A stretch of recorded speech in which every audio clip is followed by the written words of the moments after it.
Good evening and welcome to the latest episode of the Online Warriors podcast. We are back. We are finishing out the lovely month of July. Very hot. I'm Illeagle 86. I too am very hot. Nerdbomber, also very hot. I mean, sorry if that's, like, we're all really hot. Techtic, also really hot. You guys hot? Hi. We jump in the swimming pool and steam just starts rising up in the air. Wow. I'm not that hot. I think I'm pretty hot, but like that's pretty next level stuff.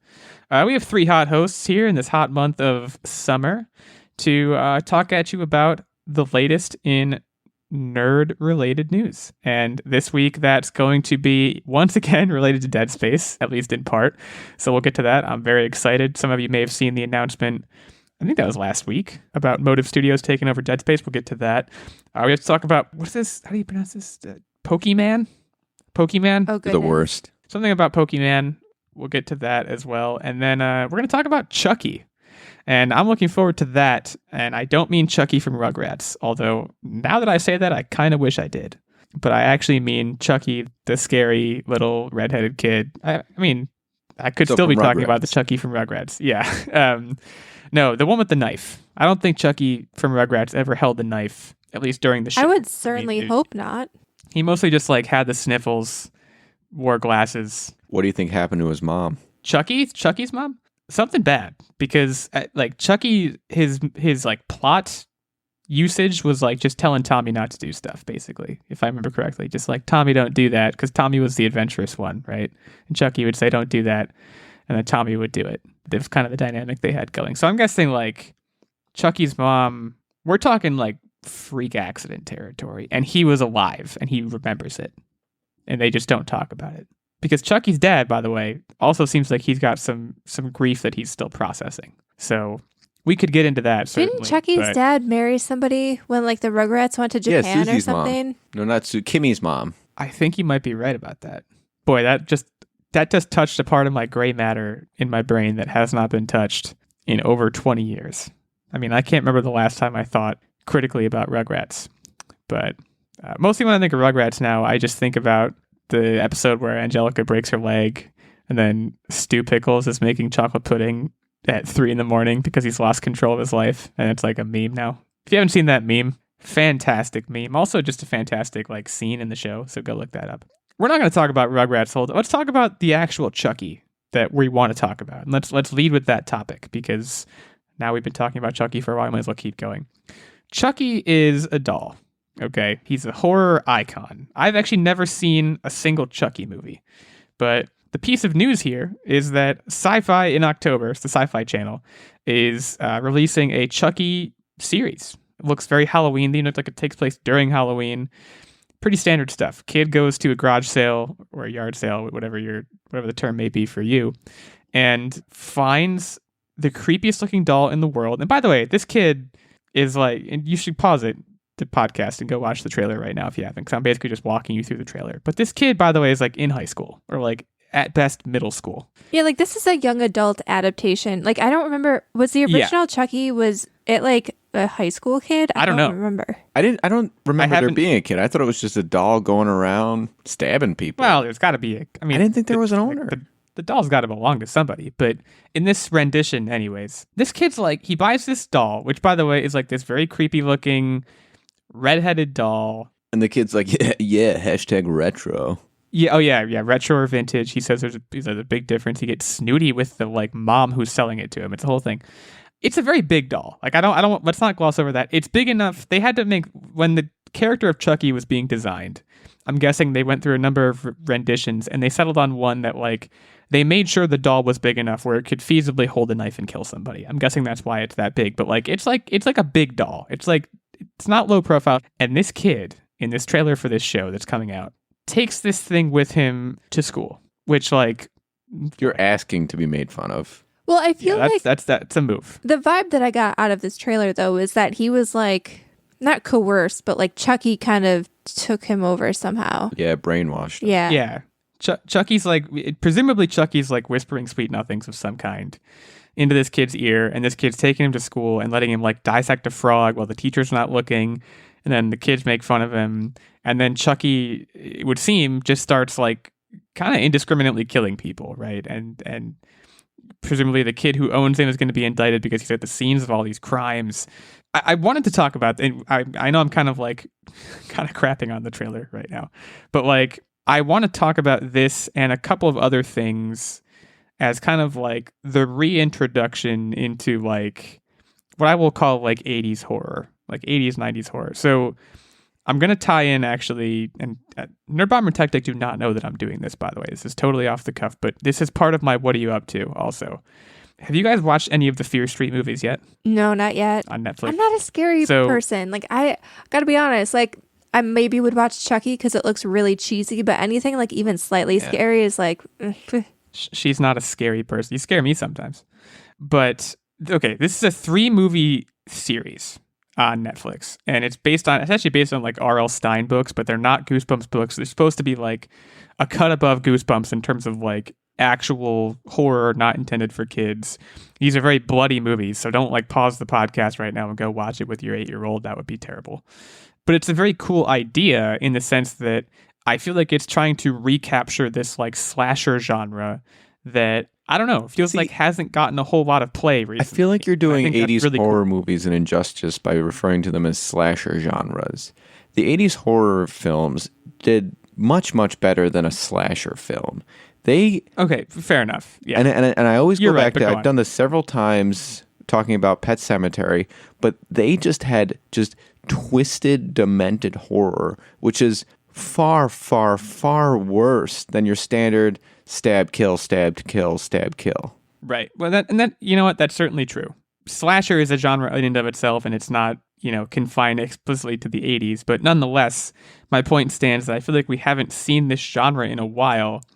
And to see it coming back, I think is good, and I'm going to explain why. Like, I have seen horror movies in the past few years that I have liked. I liked Hereditary a lot. I did not care for Midsommar. I thought The Ritual was okay. Like, I've seen a lot of horror movies. Like, my girlfriend loves horror movies. My finance loves horror movies. So I've watched a decent amount of them. My God, all of them take themselves so seriously. Like, The Conjuring is really, really good. Takes itself really seriously. The Conjuring 2 is okay. Takes itself very seriously. The Conjuring 3, pretty bad. Takes itself very seriously. I want a horror movie or a show that is scary, that is a horror thing, but doesn't take itself so seriously. And it's part of why I think Stranger Things succeeded, not to mention all the period stuff that it did, but it doesn't take itself so seriously. And I think Chucky could actually do that. See, but I think part of what made Chucky so good originally, at least the original ones, is that it was more than just killing. And yeah, there were some funny bits in it, but there was also just some disturbing and raunchy. I mean, he had a bride of gross, Chucky that he converted this woman almost in a Harley Quinn-esque manner to be his companion. And I don't think they would touch that with a 10-foot pole in this remaster. I don't know. I mean, based predominantly on the way that the doll is talking, which I'm not going to try and imitate the voice here, but it sounds like your creepy uncle. But that's just it. He's tied. He's uncle. Intertwined too much with the kid in this, so I don't think he would have those type of scenes with the kid being right there. So have you seen? Because I haven't seen a single Chucky movie. I'm kind of talking out my butt. It sounds like you have. Back in the day, yes, no? Yeah. Back in the day. I'm very interested in watching one, especially now after watching this trailer. Just watching one just to see like what is the deal here? Why did this character become iconic? Because the premise seems very ridiculous. But, they did a remake of Chucky in like movie form like 2 years ago. I think we talked about it on the podcast. Mm-hmm. Yeah, I didn't even bother with that one. For me, the 80s horror have this special place in my heart where any of these remakes just aren't worth my time. Okay. You call it like you see it and I respect it. But I'm wondering, like what other retro horror characters make a comeback?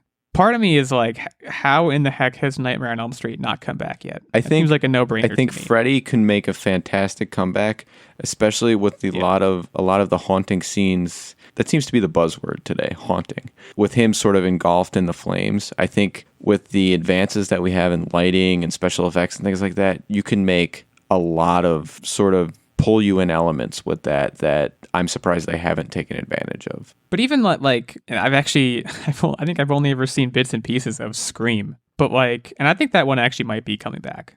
I actually like Scream. I thought they wasn't MTV going to make a Scream TV show, or did they already? I think wasn't that called like Scream Queens or something? It was like a different thing. Maybe. I want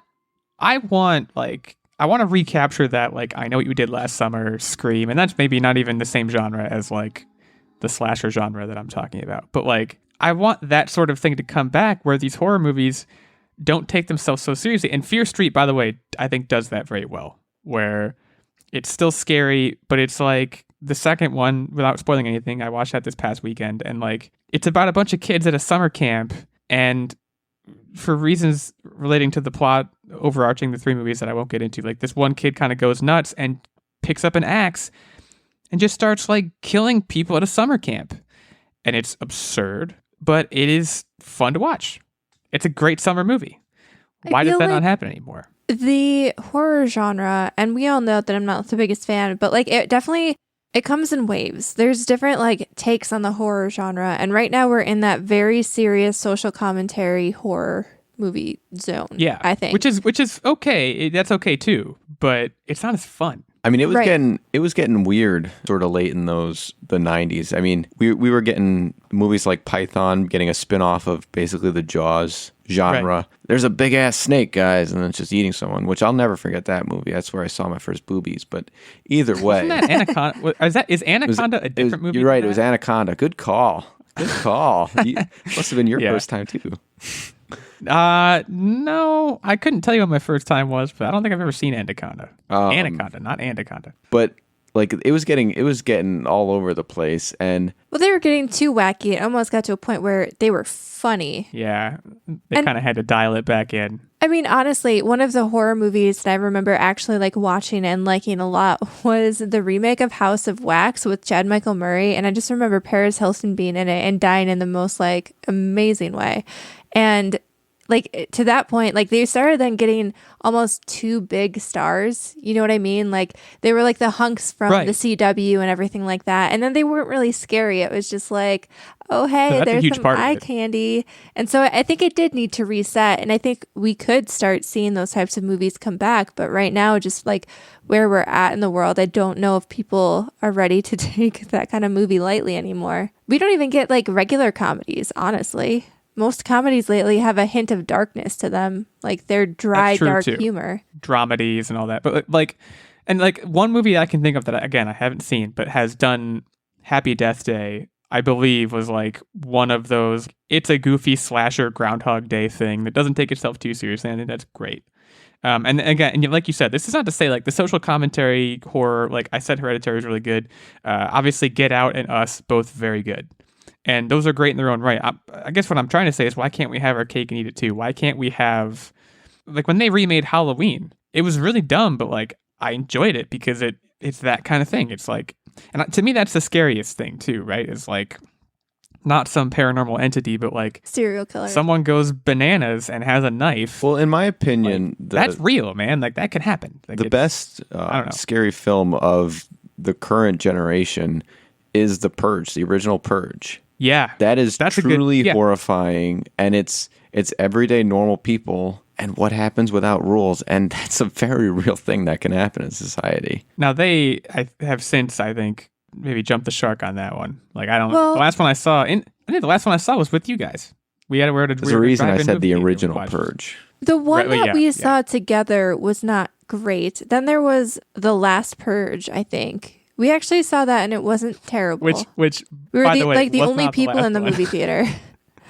And then I think they came out with another one just recently. Wasn't like the Forever Purge? Didn't that just come out? Yeah. Yeah. Forever Purge, I think, might literally be out right now. Well, they also they made like an AMC show out of it too, which that to me, like, I don't know. Once you make it a TV show, the unique thing about The Purge was that like it kind of felt like it could have been real, but then you make a TV show and you follow specific characters and it just doesn't, I don't know. Gets a little cartoony. Yeah. Like, the one we saw was the one that I'm not going to try and even think of the title of it, but it was Frank Grillo Yep. Frank Grillo, guys. He was like a going around bodyguard, in right? a car and like, no, he was just a guy that just like, he went out in the middle of the purge night to just like, but like in like a vigilante capacity. Like he would find people who were, That's right. hacking stuff up, and he would just take care of him. And then I think, ultimately he wound up like finding someone who is in danger and like becoming the quasi bodyguard and like taking care of them. But it wasn't bad, but it like wasn't good. The first one was good. First one was scary. I do remember that. Now, I do want to say, though, we were just talking for a while about how there's no like fun teen slasher movies, but there is a movie, and I just noticed this came out on HBO Max, and I had been waiting because it kind of came out during the pandemic, and I don't know if we had a theatrical release near us. And Freaky finally hit HBO Max, so we don't have to pay for it. Oh, yeah, the Vince Vaughn the body switching. And I've actually heard really good things about that. Like everybody that I've talked to that have seen that movie loved it. I like the girl a lot. Can't think of her name, but the main girl. She was also in Blockers, if you've seen that movie. Mm-hmm. She's pretty good. Anyways, Chucky is coming to Sci-Fi as a TV show, October 2021. We want to hear from you on the Twitter sphere. At OW86, at OW Nerdbomber, at OW Techtic, and our main show account at Online Warriors 1. What do you think of Chucky? And also, on a larger scale, what do you think of the horror genre, the status of the horror genre today? Do you like where it's headed? Do you want it to go back to the more campy stuff? Do you want more, Friday the 13th kind of stuff? Or do you like Hereditary and all those much more serious horror movies? Hit us up. We will talk back at you. So, moving on from Chucky, let's talk about Pokemon? I made that not joke even before. funny anymore. Yeah, it's not funny, man. Pokemon is amazing. It's funny to me. What is not funny to a lot of people, because a lot of people take Pokemon very seriously. There is a live-action series in early development at Netflix from, I guess, the creator of Lucifer, which I've never watched, but it's a popular Netflix series. Joe Henderson attached to write and executive produce. He was also, if you don't know him from that, I think he did White Collar, and there was another show that he was attached to that was pretty big, but I can't remember what it was. Sources saying this would be akin to the Detective Pikachu movie, which I still have not seen, by the way. What? I don't know why I'm saying it like it's surprising. I'm not a Pokemon fan, but that's haven't gotten around to seeing somewhere that yet. too, right? Like you've had ample opportunity. It's a good watch. It's Ryan Reynolds. How can you not like it? Live action Pokemon, though, we need to talk about this because obviously, the animated Pokemon powerhouse, that's still going on, right? First of all, and I know I've asked on the show before, still going on. No plans to end. Where is live action Pokemon? Like you would think, kind of like we were saying before, Techtic, about Nightmare on Elm Street with CGI. Like we should be able to cross the bar at this point into being able to make Pokemon in a believable way in live action, just because of how far special effects have come, right? And I do think what this hinges on, what this success of the show really depends on, is how do the Pokemon look? And to that, I would defer to your guys' opinion because you saw Detective Pikachu, and so to some extent, you know. I thought they hit the nail on the head with Detective Pikachu. I really do think the biggest challenge is, if it's going to be a recreation of Ash's journey, is picking the proper cast and crew to match that. First and foremost, I think it's going to be a challenge to picking sort of that proper age / look and feel of the character, because Ash was 10 in the show. Well, hear me out. Ash was 10 in the show, but the way that he carried himself and the things the tough challenges, it's not a 10-year-old. It really, I think they have no idea what Ash was when they made the show, and he should have been like a 15-year-old probably. Right. I think that would have. He happened to be 10 later because someone said he was 10, and they're like, oh boy, I don't know if he's actually 10, but now we said it, like that kind of thing. I think that might be the sweet spot for the age. The other thing is Ash's mom and Professor Oak have to be this weird flirty relationship, because that would be kind of like a little hilarious wink to the fans, because everyone's always like, oh, they send Ash away, that's why there's no dad around. Like Happy Hogan and Aunt May and the Spider-Man. Yes, exactly. It has to be like that. And honestly, I think she would be a great Ash's mom too. Ash's mom has got it going on. So just putting it out there. I was going to say, Marissa Tomei's got it going on. That's all I'm going to say. It's a PG podcast, but she's got it going on. See, for me personally, though, like I don't want to see Ash's journey. I think we have so much footage already of that in cartoon form. I think kids will be weirded out seeing an older teenaged Ash Ketchum. I think the age bracket that they kind of targeted with Detective Pikachu is exactly where they need to be. And I don't know if they kind of follow that Detective Pikachu storyline. I think there was already a sequel for that in the works. I don't know if they're going to follow the same cast of that movie, but I think having someone around that age, I think the main character in Detective Pikachu was like just about to go off to college or something like that. I think having that like semi-older teenager kind of crossed into both, you know, the child audience and the adult audience. And, you know, the kids could kind of look at the adventure of the cute Pokemon surrounding him and they were happy. And then the adults kind of got a little deeper of a storyline because of the older main cast. I think to me, It's going to be kind of what they do with this storyline. Like, I don't want to necessarily see traveling around the world. And I kind of liked, now that I'm a little bit older, like, don't get me wrong, I love the original concept of Pokemon and I love the games and I don't really want those to change. But I think it would be interesting if they like mimic something, I don't know. They need to do Red's adventure. Yeah, something a little bit grittier that's obviously still applicable and like watchable by kids, but like, you know, like the older teen model, kind of like when we were talking about Rugrats, but like Rugrats all grown up when that show came out, like kind of model it after that, a little bit more heavy storylines and something that's just not just like bouncing from episode to episode. Because while the original Pokemon anime was really, really good and like obviously people love it, now that I'm older, I don't know if I can necessarily sit and watch because they're all capsule episodes. Like pretty much everything, like, yeah, there's an overarching journey, but every episode is like a different storyline. And you can skip around and it doesn't matter if you watch the one before. You kind of have, like, you know where you are. You don't need to have much background. I want a deeper Pokemon. You want more series. cohesion. Yeah. I want good character development. I want the main character not to be the same perpetual age because that would be weird in real life. I want something gritty and fun. Yeah, I'm really glad that you mentioned the gritty because, again, Red's character, you have Ash Ketchum, who was every problem can be solved with friendship kind of person. And then you have Red, who is, I want to be the very best, like no one ever was. Truly, he was ruthless. He beat the Elite Four, his first go-around. No F's were given. He just made it to the top. That was his goal, and he achieved it. That's the story. Now, first of all, if they don't, you said there's a Detective Pikachu sequel in the works. I assume it's going to be called Detective Pikachu. If not, then missed opportunity. Yeah, super big missed opportunity. Second of all, you want gritty. I got a solution. I'm not even a Pokemon fan, guys, but I got a solution to all your problems right here. So listen up. You were saying, you know, this Pokemon animated series has been running for forever. Ash Ketchum is purportedly 10 years old or some young age. And there's really no sense of timeline, right? He's always the same age forever. I think if you're this showrunner, you go ahead and you sidestep all of that. Not by starting with an Ash Ketchum at the beginning, nor by starting with a totally different character. I think you do Pokemon style Logan. Ash is like 55 years old. And just he's been worn down by the Pokemon circuit. All of his Pokemon are ailing and dying, and he's just really effing mad at everybody. I would watch that show. That's captivating right there. I would watch that. Well, as long as you can I don't even pronounce like it when you're buying your tickets. Well, it's a Netflix TV show. I don't have to pronounce it. Checkmate. Sorry, I'm just imagining you sitting down in front of your TV shouting, "I would like 2 tickets, please."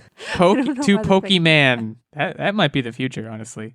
But okay, if you don't want my amazing old Ash Ketchum jaded storyline, that's fine. But if you don't want that and you want a new character, the key challenge is coming up with a character name that is as good as Ash Ketchum, because that's Hall of Fame level. You're not going to beat it, but you have to try. So who is the main character in your It's like you guys don't hear me. Pokemon television? The movie title is just Pokemon Red. That's it.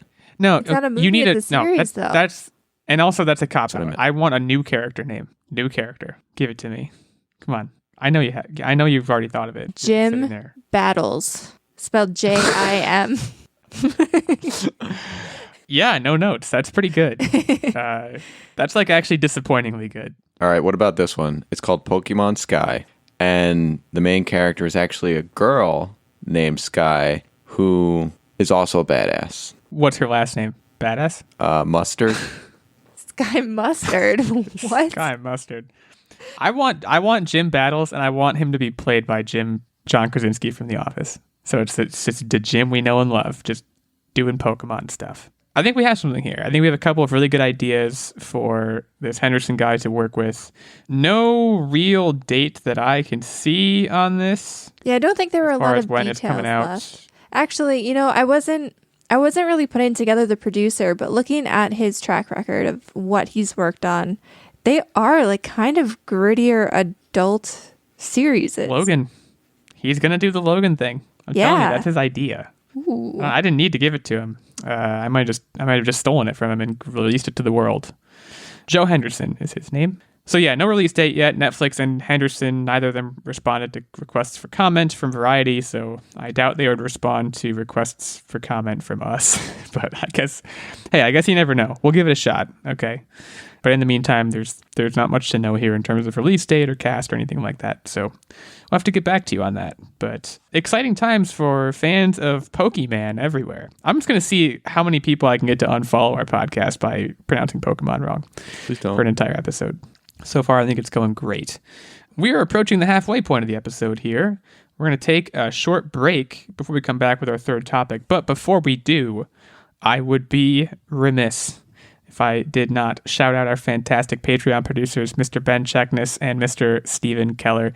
These two had a very important job this week. They had to select a quiz topic for Techtic to administer in the Tournament of Champions, which will be taking place later. I hope you have like some trumpet sound effects prepared. I didn't ask you to do that beforehand, though, but it's about the Olympics this week, so kind of fitting because Nerdbomber and I have kind of Olympian minds, I think.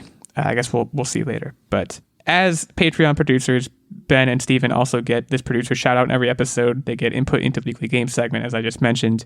And they also, of course, get access to the monthly secret segment and vlog, as well as occasional guest spots on the show. So you want to be like Ben and Steven. You want to be knights. But if you can't quite be valiant enough to be a knight, you can be a squire. And a squire gets you access to the monthly secret segment and vlog.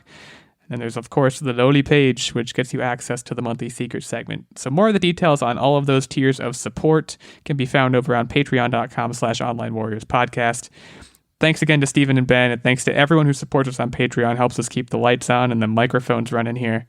We'll take a short break now to shout out a sponsor that will also help us keep the microphones running. And we will be back to talk to you guys about whatever the third topic is that I can't remember. Oh God, someone help me. I was doing so good. Dead Space. How could I forget Dead Space? We'll be back in a bit to talk about Dead Space.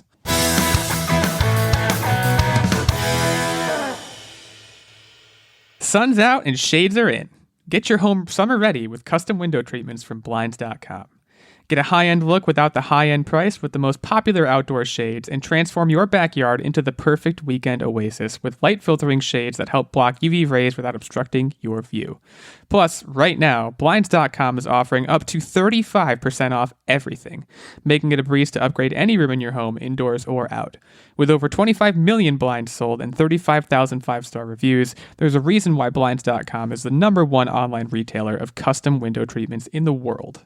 Whether you do it yourself or have them handle the install from start to finish, Blinds.com makes ordering custom window treatments online easy with free shipping and a 100% guaranteed perfect fit.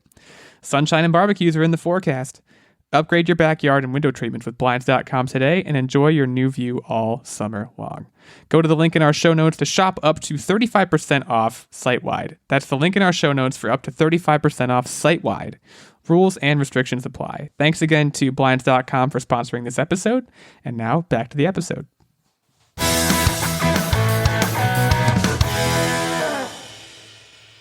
Dead Space. I've been waiting for this moment on the podcast for literal years. Many years at this point. For those that are listening for the first time, because that's the only situation in which you wouldn't know this, I am one of the world's biggest Dead Space fans, I suspect.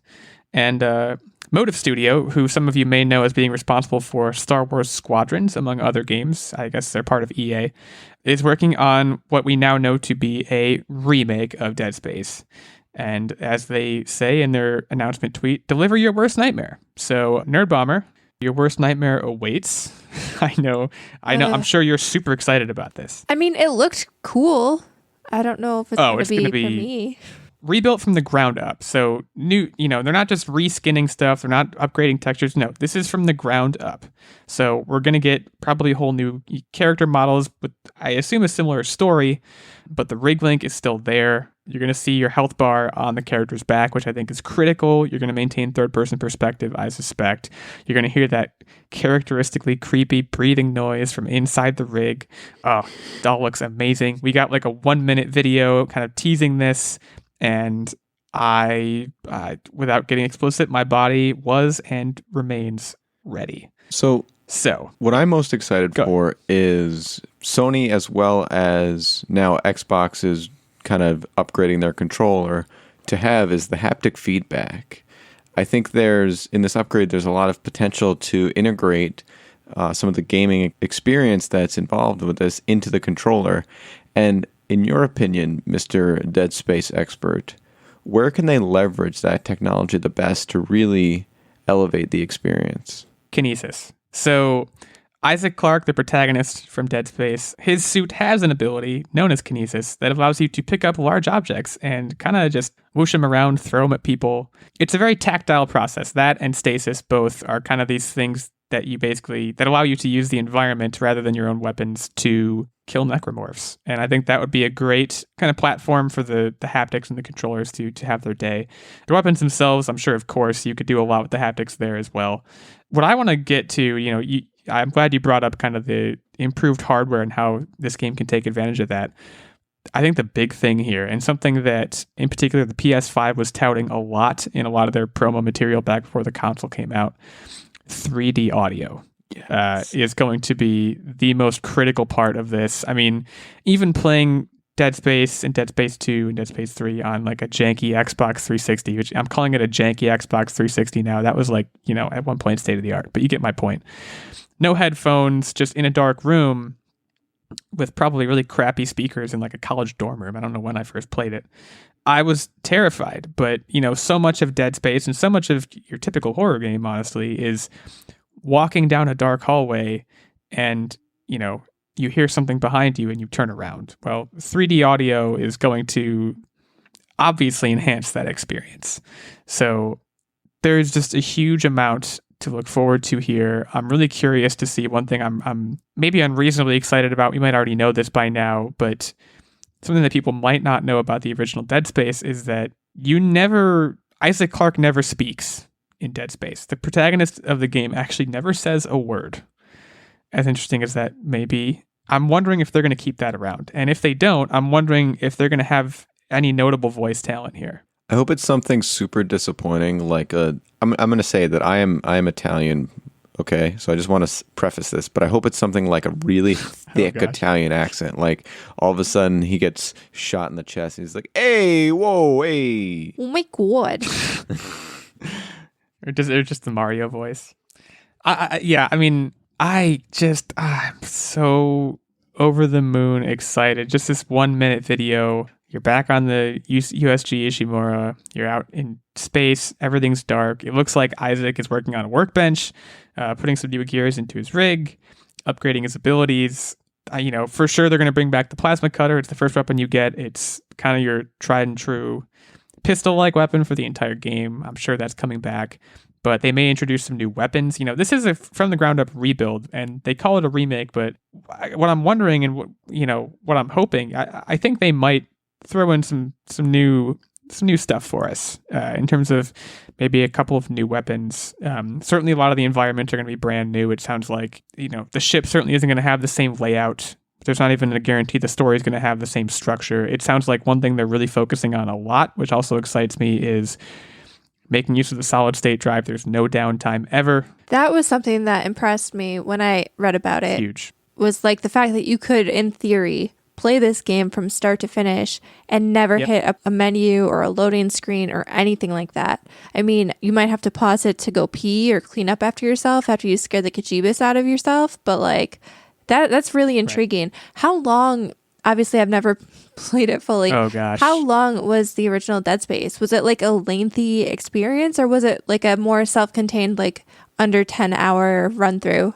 I would guess. I'm going to Google that right now. I would guess at least 12 hours. Because, like, imagine. But let me give it a quick Google. Imagine having like a Friday the 13th or a Halloween type deal, or even just like a dark winter day. And as soon as the sun goes down at like 6 p.m. or wherever the sun goes down by you, throw on some headphones and you just play it straight through. Almost like, I mean, it's probably not healthy. You should probably like get up, go to the bathroom, walk around a little bit, but like just binge it and have this totally immersive, terrifying experience that I would never like to have. I just think that's super neat. So How Long to Beat has the average across all play styles at 12 hours. Main story, 11 hours. Main and extras, 13 hours. Completionist, 20 and a half hours. I'm actually surprised. I thought it was going to be longer than that. But I do remember, I believe there are 12 chapters in the game. And, you know, the way the first game works is you're kind of using this spaceship subway station, like subway line. It's a big ship, so there's this subway line that connects various pieces of the ship, and basically you'll get off the subway, do some stuff to fix some stuff. You're the main character is an engineer. You do some stuff to fix crap on one section of the spaceship, avoid getting killed, then get back on the subway and go somewhere else to fix another broken thing, and kind of just do it over and over again until, you know, chapter 12 ends. There's more to it than that. You eventually, I don't want to spoil anything, but I guess purportedly each of those chapters takes about an hour to complete. So you could, in theory, especially without the loading screens, do this in a day. I would recommend going to the bathroom at some point, but you could do it. Yeah, that's cool. I do like, and I think that's one way in which the devs are already showing like, hey, we understand that this game has a pretty rabid fan base. You know, I'm not the only person who loves this game and has wanted it back for years. And they get that. So I think they know, you know, not only do they have sacred property in their hands, but they're not going to mess with the core experience too much, I don't suspect. Well, the other thing that I was reading, I think the devs were telling in an interview with maybe IGN, but I was really impressed with the fact that, you know, they were like, oh yeah, we're Dead Space fans, so we want to keep the game true to its origins. But they're also bringing in like outside Dead Space fans, like just regular gamers, getting their feedback throughout the development process, and not just waiting till the end and throwing like a beta out there and waiting for people to give them feedback kind of when it's a little late in the process. Like they're actually upfront bringing people in to kind of inform the decision making and making sure that they do stay true to the game that so many people love. And I don't know if we've seen a studio do that before. I mean, obviously for brand new IPs, that's kind of difficult because you don't already have an established fan base. So then you're just kind of like bringing in random gamers. But like, I don't know for any other remake that we've seen a studio do this. And it's something that's just really heartening. And I don't know if that's, you know, kind of brought about one of the, you know, things now that we're so digitally connected. I don't know if that was a result of the fact that so many people now are easily brought in via just Zoom meetings or whatever, so that it's not this thing where you have to go out and like source people to like fly out to wherever their studio is and sit down in a conference room. Like now maybe they can just throw up a Zoom meeting and get people's feedback in live time pretty easily. But I just think that's super neat. And I think that does bode really well for the direction of this remake because, like you said, you're not the only rabid fan out there. Open source development. I'm already too, like I'm ahead. I'm so excited by this. And like Dead Space is amazing. Dead Space 2 is a masterpiece. So I think I'm sure Dead Space fans already realize it is critical how this does. Because if it does well enough, we're going to get a remake of Dead Space 2, and that is the game where the throttle is really opened up, both in terms of plot and in terms of newly introduced gameplay mechanics, various things. Dead Space 2 is the masterpiece. Dead Space 2 is like top 5 games of all time for me, no doubt. So question to you, is this enough to have you pull the trigger on a next-gen console? Yes. Without question, this you will heard be... it here first, folks. When this comes out, if I don't already have a next-gen console, I'll have to get one. It's basically, I'm already in that headspace. I can't let this one move by me, and I don't expect I will. I'll take out a second mortgage if I have to. Hopefully I won't have to. I'll get a pee bucket ready so I won't have to go to the bathroom. Well, I'll have to go to the bathroom, but I won't have to get up. And I'll play the whole game in one sitting. And maybe we'll do like a podcast, like live stream or something, where I'm just sitting there playing it the whole time. Not even, well, I'll have to get like a capture card or something, and that'll be a whole event for us. I feel like I would be able to sit and watch you play. That can be the way I experience this game. I'm cool, calm, and collected in this game. I do get scared, but you're not going to see it, I think. So that might be good for you as like a security blanket kind of thing. So yeah, let's consider this idea in its early stages, but an idea nonetheless. I will get a next-gen console, I would buy this game, and I will stream some playing of it, maybe to our YouTube channel or something. Who knows? We have one of those, right? I know we do. We do. Joking. Guys, we have a YouTube channel. Go check it out. I believe it's just Online Words Podcast. A lot of good stuff on there. Techtic Tinkers. I played a scary game a couple times. Nerdbomber played a scary game a couple times. Presumably she peed herself once or twice, so might be worth checking out. I did make some very terribly funny scared faces a couple times. I did. Did you make any noises? I picture you making like eep. Like an eep, like that yeah. kind of noise. I think I eep. I also swear a lot. So this is Eep a little very bit of a Nerdbomber tangent. noise. But like, for example, we were out in the yard, and all of a sudden I just saw this brown thing running at me. It was a baby bunny. It was just trying to get under the fence. No, it was just trying to get under the fence. I almost pooped my pants. I don't even know what face I made. I think I said eep. And then after that, I said the F word. And it was just a baby bunny. So that's my experience. I was standing right nature. there, watched it calmly all go down. So she said the F word, fence. if a baby Never bunny said can that word, elicit a swear word from me, you bet video games are going to. Yeah, I mean, I'm sure there's definitely a constant. Actually, I think GameStop even had when they were I think they're probably still doing video game reviews, but I believe it was either them or IGN that like one component of their reviews was they had what they called like the swear factor or something, where a game got bonus points if the reviewer audibly swore during it, because it's like usually means something really cool happened or something evocative happened, right? So that's the mark of a good game or a scary bunny, either way. But yeah, Dead Space, I don't think we know when this is coming yet. Obviously, my body is ready. My wallet, it is going to have to be ready. Be excited for that. Rejoice, Dead Space fans, fellow Dead Space fans. We finally made it. We're here. Hopefully it feels as good for you as it does for me. What are you up to Wednesday? We've reached that point in the show where we talk about what we are up to. I already gave kind of a little sample of what I've been up to, which was Fear Street Part 2. Part 3 is out. Haven't yet watched it. The other thing I want to mention is Ted Lasso. Season 2 has premiered. That came out last Friday. Watched that. It's as good as ever. Season 2 is going to be as good as it's ever been. Very wholesome show. Very heartwarming show. 15 out of 10 stars. So I just wanted to give those two shout outs to some watchable things. Other than that, just kind of continuing to work through Always Sunny, which is also great. And started a Stephen King book as well. I have started The Stand for either the second or the third time.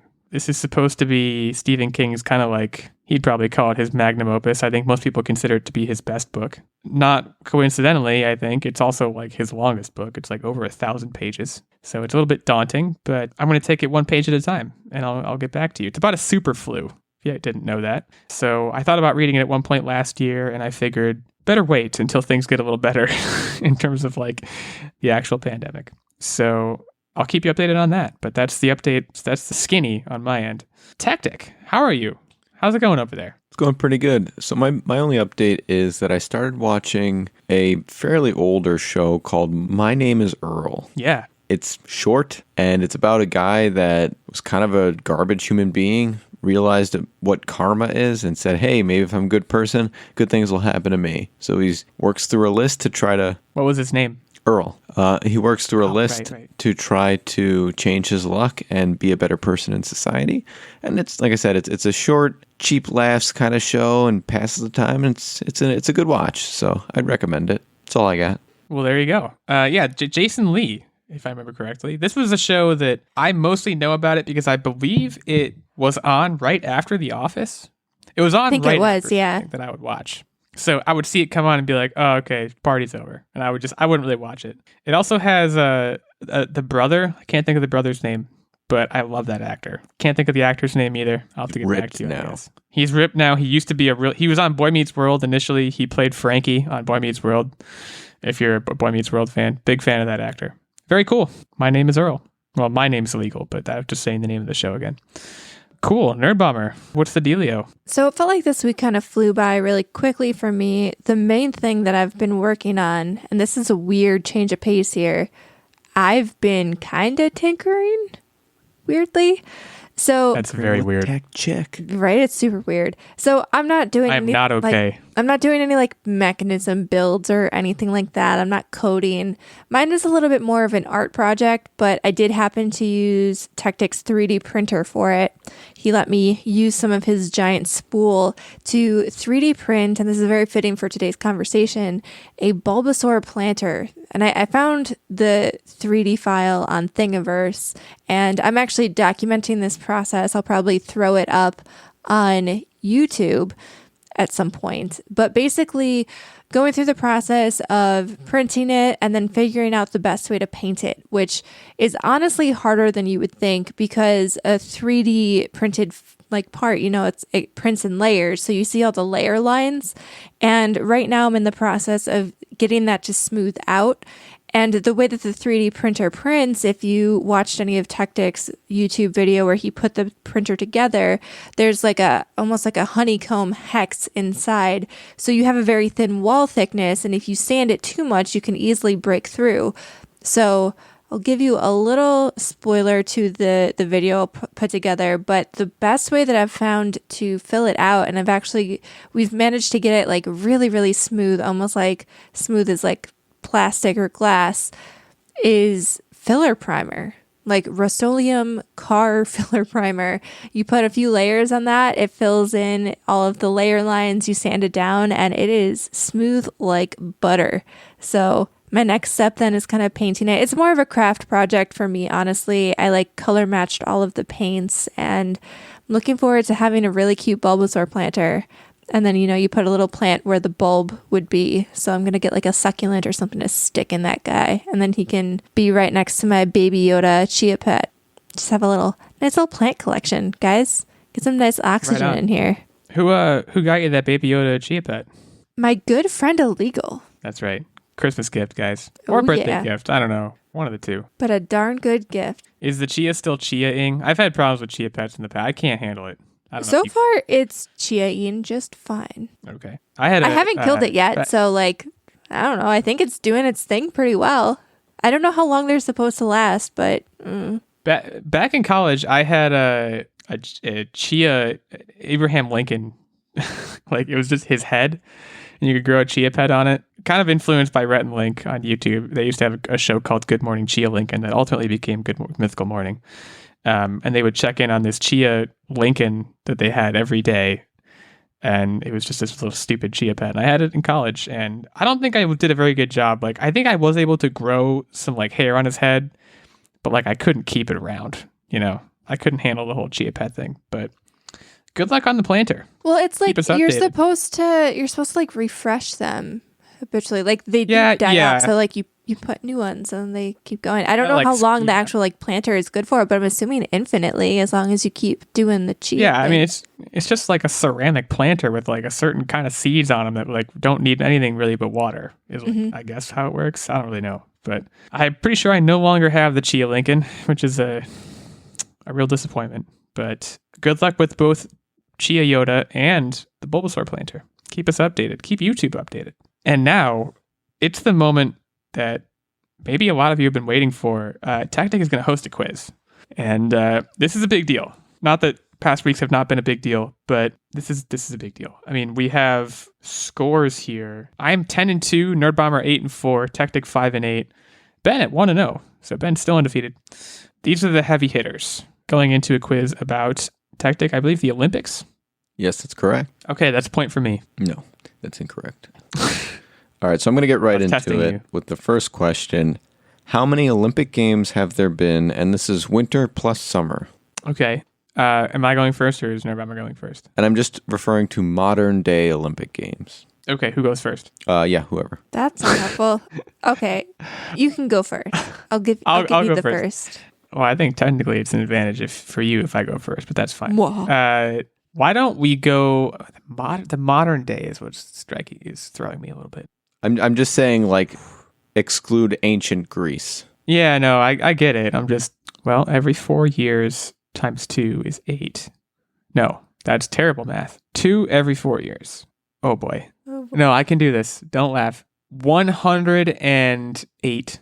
Okay, so I think the math you were looking for is there's one every 2 years because they're on offset cycles. So, Oh, but that means there's 2 every 4 years. okay. Same thing. Fractions.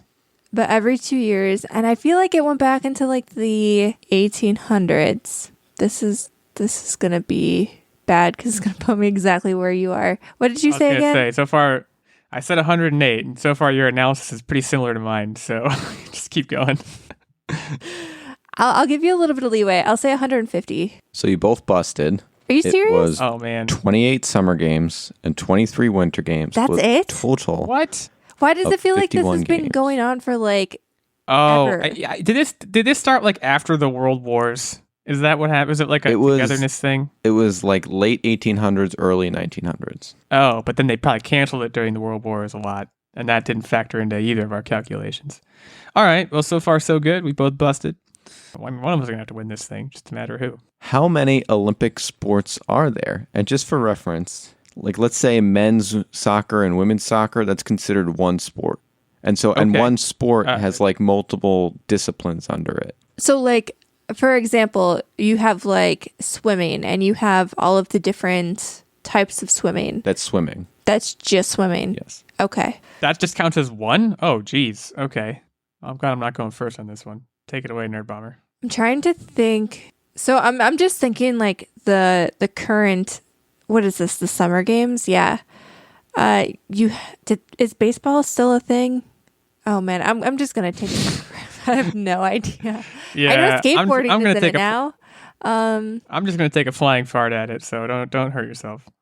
I'm gonna say there's 30 summer games, 30 winter games for a total of 60. It's more than that.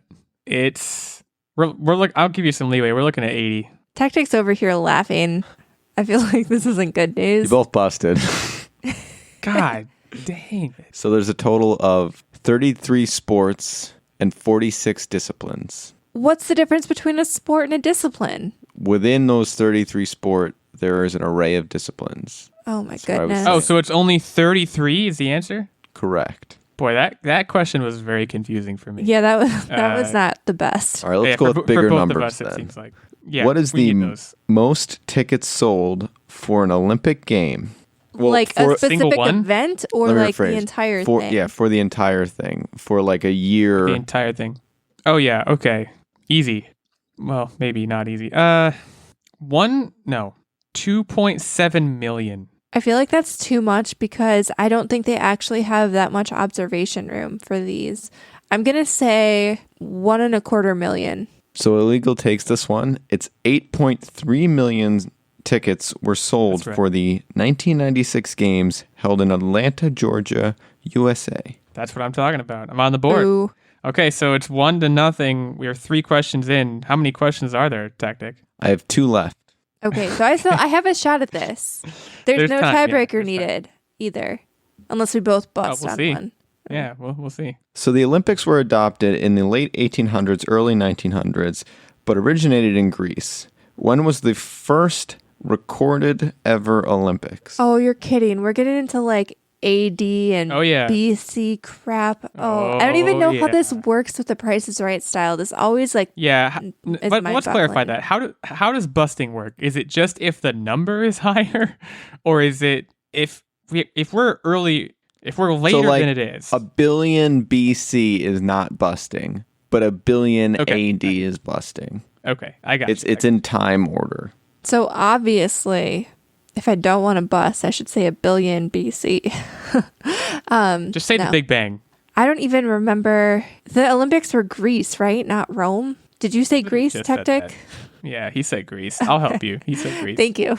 I Also, don't know. I don't my know. history. Yeah, how is the differentiation between Greece and Rome going to help you? Because it doesn't help me at all. Well, okay. So the way I'm gonna get like real biblical here, right? So like Why don't you? Jesus, in terms of the Sure. Bible, Jesus. was Rome, correct? So obviously Rome was like the AD because it came after him ish, or like a little bit before. So I need to go way before to get to Greece. I'm going to Talking the say Parthenon here, folks. I'm gonna say 800 BC, maybe? Okay, I like where your head's at, but I think you're too early. So I'm going to cut it in half and say 400 BC. I was scared of busting. I keep screwing up. So she almost nailed it.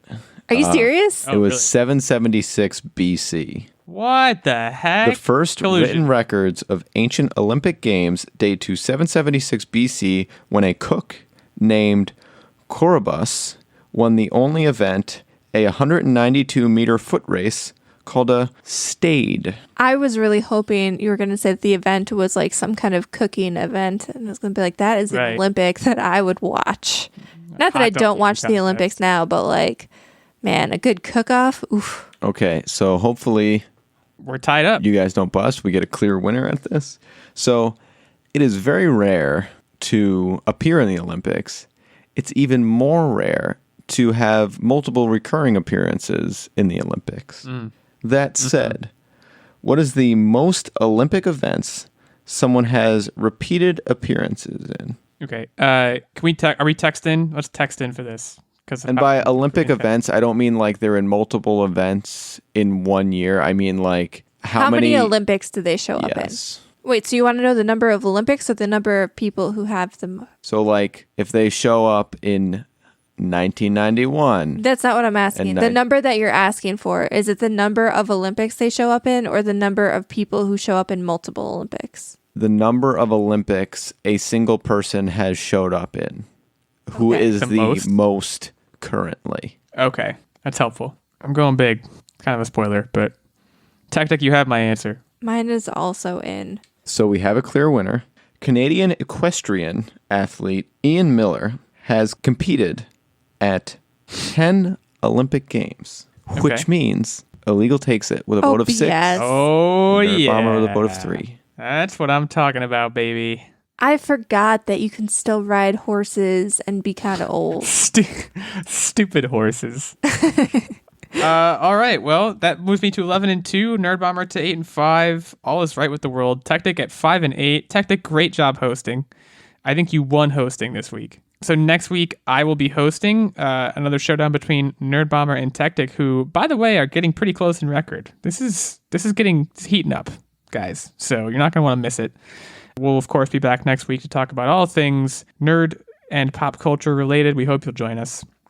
We thank you for joining us tonight. If you feel like you enjoyed the show, or if you did enjoy the show and didn't feel like you did, or just you plain did, go to Apple Podcasts, leave us a review there, hit us up on Twitter, handles already mentioned, and go get in your car and go out on the road. And like, you know, when you're on the highway and you see construction signs like road work, pull your car over and find one of the road work guys and tell them. But tell them in a fashion where it seems like you're catcalling. But really, you're just telling them about a podcast. That's fantastic. Right. I mean, I would say tell them however you want to, but that's one very good option for doing so. They're out there working in the hot sun. I'm sure they need something in their earbuds to keep them going. So tell them about the Online Warriors podcast. And yeah, have a great week. We'll see you next week. Good looking out. Hey, this is Ken M. Padawan J. Coach Duffy. From the Ocho Duro Parlay Hour podcast. Every week, the ODPH is talking sports, movies, TV, comics, and more. It's always a parlay of topics on each episode. You can find the ODPH on Apple Podcasts, Google Podcasts, iHeartRadio, Spotify, Stitcher, Podbean, and wherever you find great podcasts, such as the one you're listening to right now.